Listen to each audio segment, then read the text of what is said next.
Bunso Mix malinaw nakiusap na wag na kwestiyonin ang pagmamahal niya. Kanino kaya ating alamin?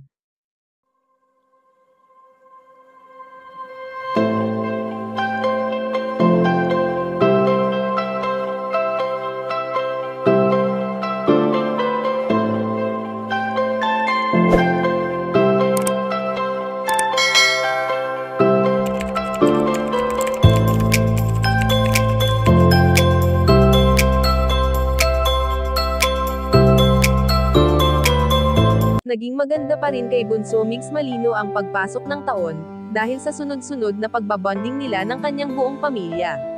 Alam naman natin lahat na walang permanente sa mundo at lahat ay maaaring magbago, kaya naman sa ginagawang ito ng binata ay marami ang humahanga sa angking kabutihan nito hindi lamang sa kanyang pamilya kundi sa ibang tao na rin.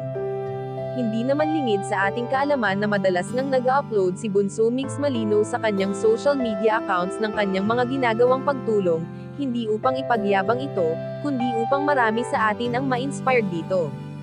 Bagamat noon pa man ay ginagawa na ito ng binata, ay marami pa rin ang napapaisip kung bakit nakakayanan itong gawin ni Bunso Mix Malino kahit pa man mag-isa na lamang siya at walang ibang kapareha.